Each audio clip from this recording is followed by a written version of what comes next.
Listed our 46-man roster. Very much looking forward to the football game with a week and a normal preparation. We like to play at home. We also always have our additional assistant or our guest head coaches, and they're here as well at the press conference. And so our home record speaks for itself for whatever reason. I'm not really quite sure. We had to make some changes. We let 2 defensive backs go, so there's going to be a couple of defensive backs that are going to join in, but you can see on the list it's pretty clear there. And we're very much looking forward to the game. What happens in the past has no reflection on what's going to happen on tomorrow's game. Our players are focused, they're rested, we have a good plan. It's now about going out and executing the plan. And believe it or not, haven't had the chance to talk to Alondra yet, but I'd like Terry Vaughn and Alondra Johnson to be in our locker room before we go out. The talk to the football team has already been done, because a lot of times on game day, the people who have been around and have been in locker rooms, usually you just point them to the door and tell them to go. And this can be a very special day for us because we are honoring 2 very outstanding football players that get an opportunity to let our football team know how important it is to have been a member of the Calgary Stampeder organization. Any questions in particular? Tom, you say your talk has been done. Does that mean you're just going to let the guys think about it tomorrow before the game starts? You're not going to... There'll be only very few words. There won't be anything that takes more than 30 seconds. Because if you're waiting until the last hour before you take the field, we're in trouble.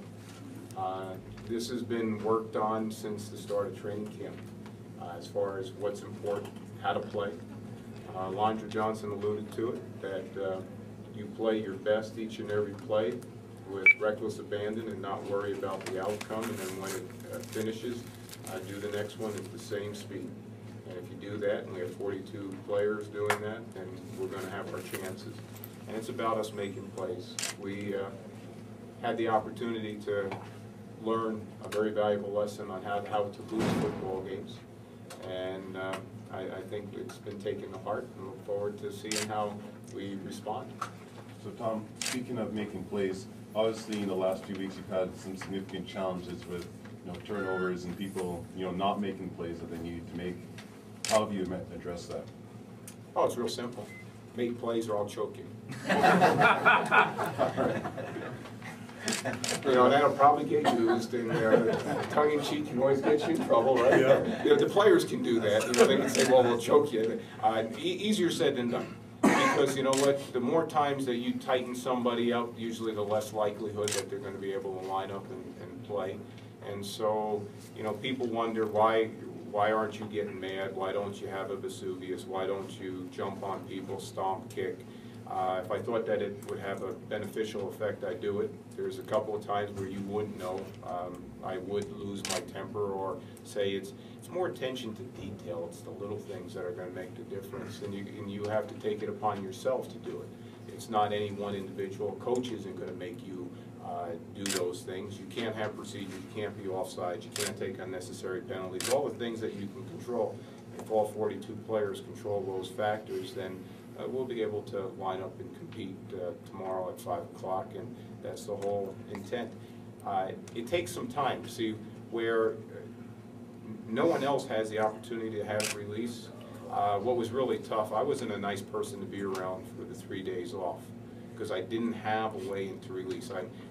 Our dog died a couple of months ago, so I can't kick my dog, or I'm not going to take it out on the family. But what you can do is when you have the opportunity to get back on the practice field, you realize and understand how much the players hurt, that they want to be doing all the right things. They don't want to read in the paper, see on television, or hear on the radio that they can't play. And I told them, I said, if they choose to go through those medias, they're going to realize that that's what's going to be said. But you're also going to hear that the coaches can't coach, the players can't play, and our administrators can't administrate, because you can't have 2 bad outings like we had and think that anything's good. Well, that's not the case.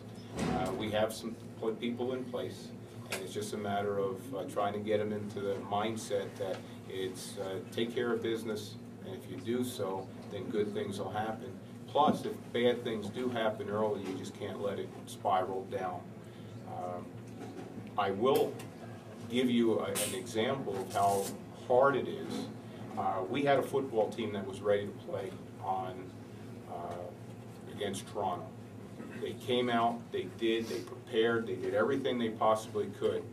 But this is what happened, and this is the best analogy I can give you. They were ready to play, but I had 42 players. If they were all cars, they were all running on empty.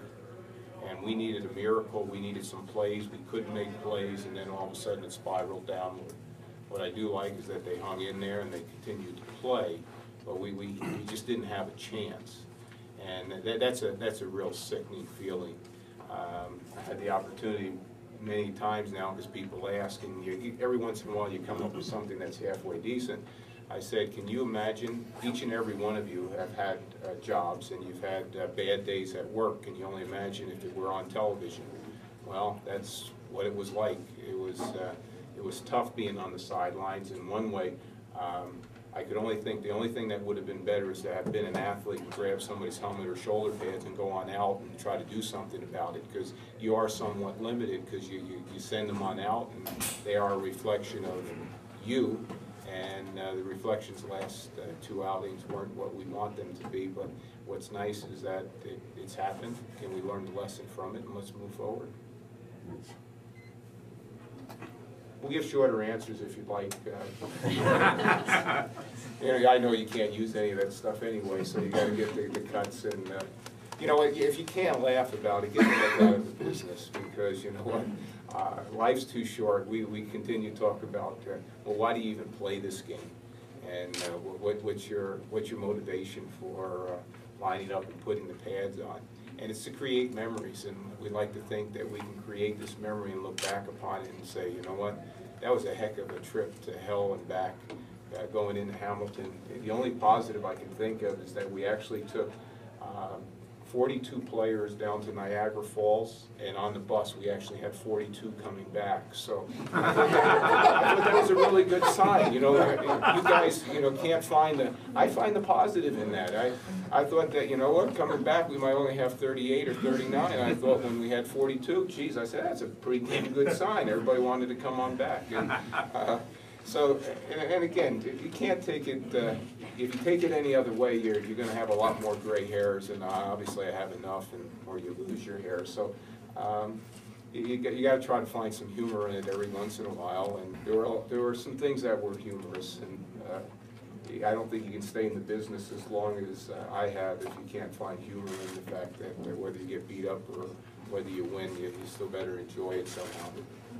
I take it Labingio is going to be on the 42. Will he get much playing time? Oh, you're assuming. I am. Okay, that's fair enough. Mike Labingio is interesting. You're gonna have to take a look at Mike. 6'1", 265, 270 pounds, linebacker, defensive end, Canadian from the Toronto area. Has 3 years of NFL experience. Where he's going to probably get his playing time, and you're correct. I'll take the guesswork out. 42 of the 46 are playing, so your odds are pretty good. He's playing. He will be on special teams, and if we can find an opportunity, he's a guy who can come off the edge, but he also can play linebacker. He's got some nice instincts, but again, we're not really quite sure. But very much looking forward to watching number 42 fly around and see what he can do.